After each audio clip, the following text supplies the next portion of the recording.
WFAA.Hansen is never shy about wading into controversial waters. The Dallas sports anchor makes a good part of his living targeting Jerry Jones and the missteps of the Cowboys. On Wednesday, he looked beyond Dallas, setting his sights on the Arizona Cardinals and what he described as the covert racism of NFL ownership on an evening segment for WFAA.Hansen on Kingsbury. "He's young, and he's white. Kingsbury fits all the criteria of being a head coach in the NFL," Hansen said.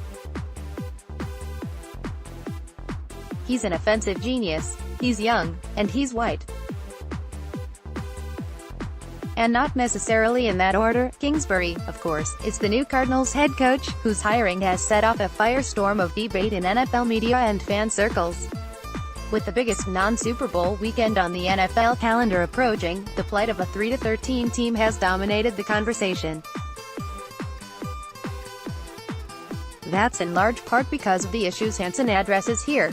Taken strictly at face value, an NFL team hiring a coach with no league experience who recently got fired after going 35-40 at Texas Tech is compelling. Kingsbury hiring insists on topic of race in the NFL, but when considering the omnipresent issues of race in a league that felt compelled to implement the Rooney Rule requiring teams to interview minority coaching candidates just to attempt to level the playing field, the Kingsbury story is that much more intriguing. "I am the product of white privilege in America, and I've never denied that I wasn't, either," Hansen continued. "Getting fired at one place and getting another chance isn't the problem. But young, talented coaches of color not getting the chance. That's a huge problem. The covert racism of the NFL ownership group is so bad, the NFL had to make a rule so that minority coaches could at least get an interview." Kliff Kingsbury's hiring in Arizona has sparked a firestorm of debate. AP. Hansen went on to point out the overwhelmingly mediocre 9-year tenure of the Jason Garrett regime in Dallas compared to the one-and-done chance that Steve Wilks got as a black head coach in Arizona is evidence of covert racism. "Black coaches have survived mediocrity. Of course, black head coaches in the league have coasted on mediocrity as well. Marvin Lewis surviving 16 years with the Cincinnati Bengals with a grand total of 0 playoff wins is one of the great mysteries of the modern NFL. Fans a few hours north on I-71 can reasonably argue that Hugh Jackson got one chance too many before being fired by the Cleveland Browns.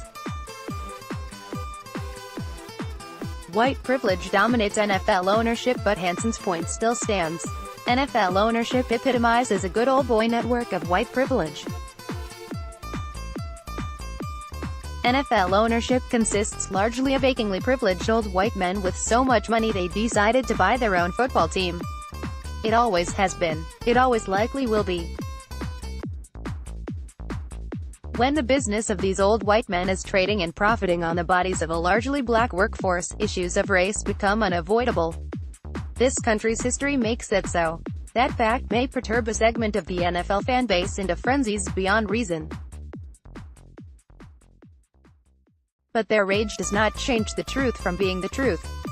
And that's why Kingsbury's hiring goes beyond that surface level of shock of why did a dude who couldn't cut it at his alma mater get his next chance at the NFL. Michael Bidwill is the president of the Arizona Cardinals and son of majority owner Bill Bidwill. Getty, calling out the NFL's good old boy network does not at all indicate that racism is in play with every owner or their decisions. The purpose is to maintain awareness that the playing field is not close to being leveled for minority coaching candidates. And when you've got an ownership group that tells its players to keep quiet on issues of racial injustice in the name of sticking to sports while using the team's website to endorse the most controversial Supreme Court justice in U.S. history nominated by a president supported by white supremacists, then yeah, it becomes appropriate to start questioning Michael Bidwill's motivations. Kingsbury may or may not prove to be a successful NFL head coach. He got a big break, and does not warrant judgment for catching it, just on his performance moving forward now that he has the job. Whether he turns out to the Sean McVay prototype the Cardinals so clearly hope he is yet to be seen. But his hiring raises multiple questions, some more serious than others, that deserve to be addressed. Jason Owens is a writer for Yahoo Sports. Follow him on Twitter. More from Yahoo Sports. Cardinals clapback at ESPN. Stephen A. Smythe coach gives Saints $225,000 reasons to be motivated. MVP performance. Jonas Audul's Haran Paler, how Mahomes can help Chiefs avoid playoff flop.